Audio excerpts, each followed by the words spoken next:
आज 14 अगस्त है। आज ही के दिन भारत का विभाजन हुआ, जिसका दर्द लाखों लोगों ने झेला और पाकिस्तान जैसे देश का जन्म हुआ, जो आज तक एक नासूर बना हुआ है। भारत के टुकड़े करने के बाद भी जिस मकसद से ये बंटवारा किया गया ना, वो मकसद पूरा क्यों नहीं हो पाया। अब पाकिस्तान के प्रधानमंत्री शहबाज शरीफ ने भारत के खिलाफ रॉकेट फोर्स बनाने का ऐलान किया है। इसके पास पाकिस्तान के सभी रॉकेट और मिसाइल्स का नियंत्रण होगा। अब्दाली, गौरी, गजनवी और बाबर, ये सारे वही मुस्लिम आक्रमणकारी हैं जिन्होंने भारत में हिंदू मंदिरों को तोड़कर उन्हें लूटा और भारत का दमन किया, लेकिन पाकिस्तान इन्हें अपना हीरो मानता है। इनमें क्रूज और बैलिस्टिक मिसाइल्स है, सबसोनिक मिसाइल है, सुपरसोनिक मिसाइल भी इसमें हो सकती है। तो इसे देखकर आप भी सोच रहे होंगे कि क्या यही सब करने के लिए पाकिस्तान भारत से अलग होकर एक स्वतंत्र राष्ट्र बना था।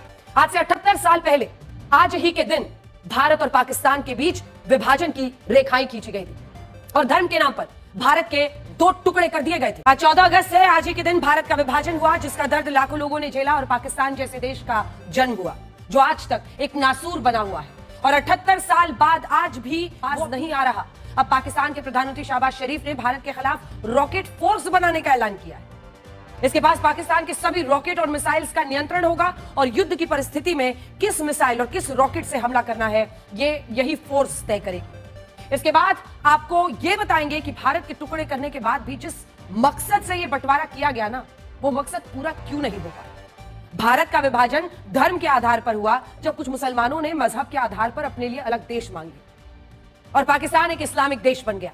लेकिन जिस आधार पर विभाजन हुआ, उस आधार पर ना तो सभी मुसलमान पाकिस्तान गए और ना ही सभी हिंदू भारत लौट आए। इधर के मुसलमानों को तो भारत में सम्मान अधिकार मिला, लेकिन पाकिस्तान और बांग्लादेश के अल्पसंख्यकों पर, हिंदुओं पर आज भी। सुन लिया आपने अंजना ओम कश्यप को। यह है भारत की सबसे जबरदस्त किस्म की एनालिस्ट, जो ये कह रही है कि भारत में अकलियतों को सारे हकूक हासिल हैं, अल्पसंख्यक यानी माइनॉरिटीज। लेकिन ये जो लव जिहाद का चैप्टर होता है, ये थूक जिहाद का जो चैप्टर होता है, ये जो गाय के नाम पर मार काट की जाती है, ये जो मस्जिद की जगह मंदिर, जो आज से 500-500 साल पुरानी मस्जिदें हैं, उनके नाम पर मंदिरों की जगह बनाकर उन्हें मार काट की जाती है, या फिर कोई वैसे ही एक शोशा छोड़कर मुसलमानों का कत्लेआम किया जाता है, ये वैसे फजूल खबरें हैं। और जो वीडियोज़ आती हैं वो भी शायद AI जनरेटेड हों, जो आए रोज़ दुनिया के सामने आती हैं और मुसलमानों का वहाँ पर किस तरह कत्लेआम होते हैं। छोड़े ही मुसलमानों को, मुसलमान तो तुम्हारे दुश्मन हैं। सिखों के साथ तुम क्या कुछ करते रहे। 80 की दहाई में तुमने लाखों की तादाद में सिख काटे हैं। उसके अलावा आप वहाँ के क्रिश्चियंस को देखें, उन्हें मज़हब की तालीम या मिशनरी कहकर तुम लोग मारते काटते हो।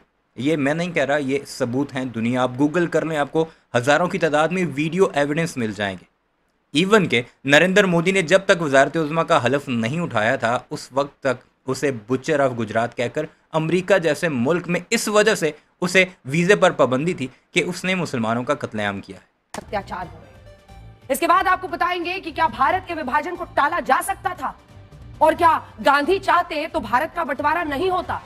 भारत के आखिरी वाइसरॉय लुई माउंटबैटन ने एक इंटरव्यू में कहा था कि जिस वक्त बंटवारे की बात हो रही थी, उस वक्त जिन्ना को टीबी की बीमारी थी, ट्यूबरकुलोसिस, टीबी, लेकिन भारत को इसकी जानकारी नहीं थी। अगर यह पता चल जाता तो भारत का विभाजन रुक सकता था। कायद-ए-आज़म मोहम्मद अली जिन्ना की लीडरशिप का ये फैसला था, यानी उनकी ज़ात का ये फैसला था कि मेरी बीमारी का किसी को पता नहीं चलना चाहिए। सिर्फ उनके जो क्लोज सर्कल था, चंद गिने चुने लोग थे जिनमें उनकी फैमिली भी शामिल थी, उन्हें पता था कि ये इस बीमारी का शिकार हैं और इन्होंने बचना नहीं है। इनके पास बहुत कम वक्त है, यानी 1 साल के अंदर अंदर फिर कायद-ए-आज़म मोहम्मद अली जिन्ना फोत हो गए। कायद-ए-आज़म ने खुद नहीं बताया था, ये उन्हें पता था कि अगर मुझे कुछ हो गया तो ये हिंदू जो हैं ये फिर पाकिस्तान बनने में रोड़े अटकाएंगे, और उन्होंने पता तक नहीं लगने दिया। ये थी वो लीडरशिप। और ये बात हम ऐसे ही नहीं कह रहे, हम आपके पास वो सारी किताबें आज लेकर आए हैं जिसमें ये बातें लिखी गई हैं। जब पाकिस्तान की सरकार को अपने लोगों का पेट भरना चाहिए, उनकी गरीबी दूर करना चाहिए, विकास के लिए काम करना चाहिए, तब वो युद्ध की तैयारियों में जुटी हुई है। और हम आपको एक एक करके दिखाते हैं। देखिए, पाकिस्तान के प्रधानमंत्री शहबाज शरीफ ने अपने एक नए बयान में कहा है कि वो पाकिस्तानी सेना की एक नई रॉकेट फोर्स बनाएंगे। Rocket force, Pakistan army Rocket force command. ये एक स्वतंत्र कमांड होगी जिसके पास पाकिस्तान के सभी रॉकेट्स, मिसाइलों का नियंत्रण होगा, और युद्ध के हालात में किस मिसाइल को किस रॉकेट से हमला करना है, ये सभी यही रॉकेट फोर्स तय करेगी।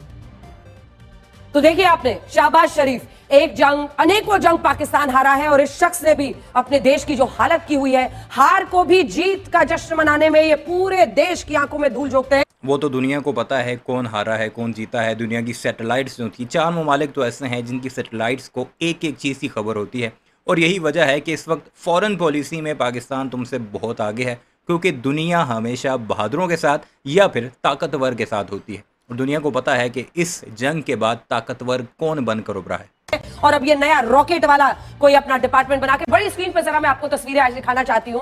शहबाज शरीफ को यह समझना पड़ेगा कि परिस्थिति क्या हो गई है। भारत के ऑपरेशन सिंदूर से पाकिस्तान की सेना इतना डर चुकी है कि अब उसे चीन के मॉडल पर काम करना पड़ रहा है। ये तस्वीरें चीन की People's Liberation Army Rocket Force की है। अब समझ गए, नकल, यही फितरत है पाकिस्तान की।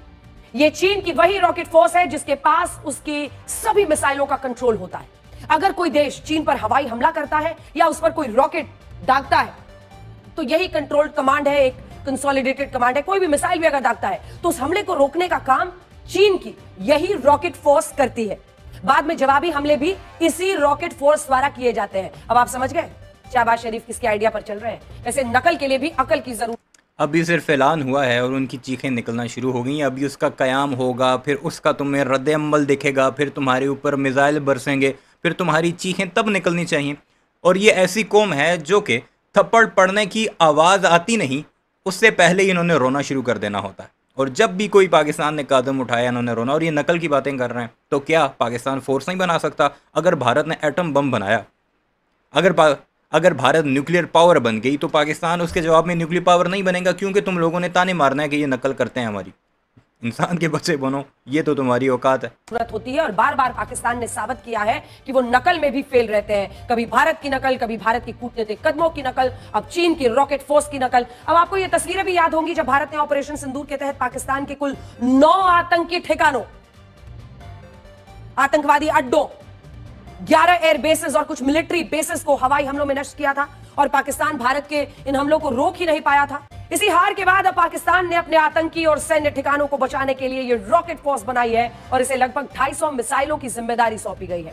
इनमें क्रूज और बैलिस्टिक मिसाइल्स हैं, सबसोनिक मिसाइल है, सुपरसोनिक मिसाइल भी इसमें हो सकती है। तो आइए आपको दिखाते हैं ऑपरेशन सिंदूर के बाद पाकिस्तान की रॉकेट फोर्स क्या करने वाली है। कितनी मिसाइलें हैं? तो कुल 250 है।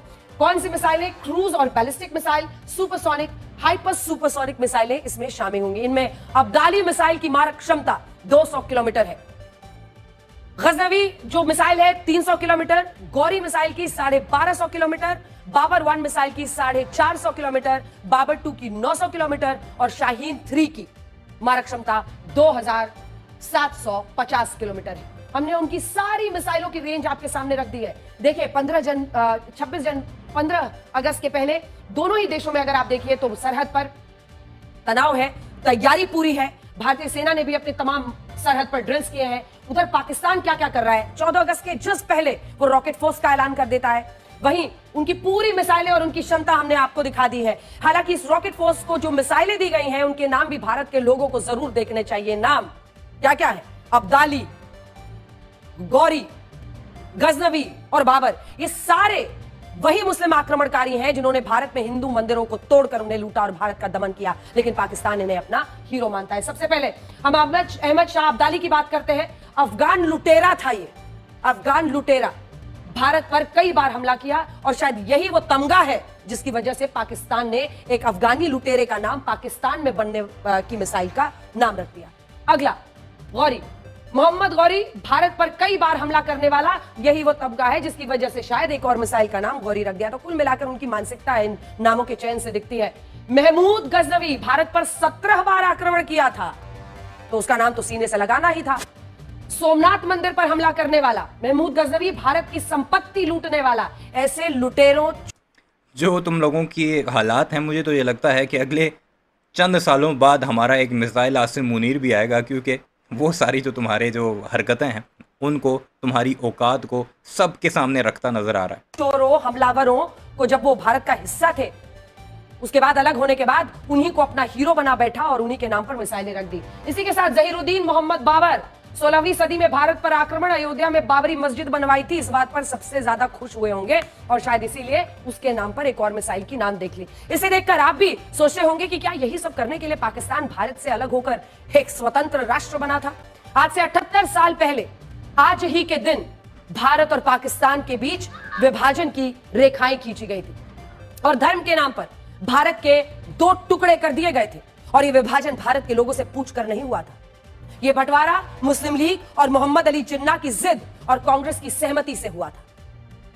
3 जून 1947 को जब भारत के आखिरी वाइसरॉय लुई माउंटबेटन ने यह ऐलान किया कि मोहम्मद अली जिन्ना और कांग्रेस पार्टी भारत पाकिस्तान के विभाजन पर सहमत हो गए हैं, तब इस ऐलान पर कांग्रेस के ज्यादातर नेता तालियां बजा रहे थे। उस समय भी महात्मा गांधी अब ये इसके बाद ये गांधी के ऊपर पड़ती रही और गांधी को गालियाँ छलियाँ निकालते रहे, क्योंकि भारतीय जनता पार्टी का नैरेटिव यही है कि वो गांधी को अपना लीडर नहीं मानते, हीरो नहीं मानते। इवन के नोट जो उनके जेब में होते हैं उसके ऊपर गांधी की तस्वीर ही होती है। बहरहाल सारे मामले पर आपकी क्या राय है? रॉकेट फोर्स का जो खौफ है भारतीयों के दिलों पर, वो तो आपने देख लिया। कमेंट सेक्शन में अपनी राय का इजहार ज़रूर कीजिएगा। चैनल को सब्सक्राइब नहीं किया तो ऐसी वीडियोज़ के लिए उसे भी ज़रूर सब्सक्राइब कीजिएगा।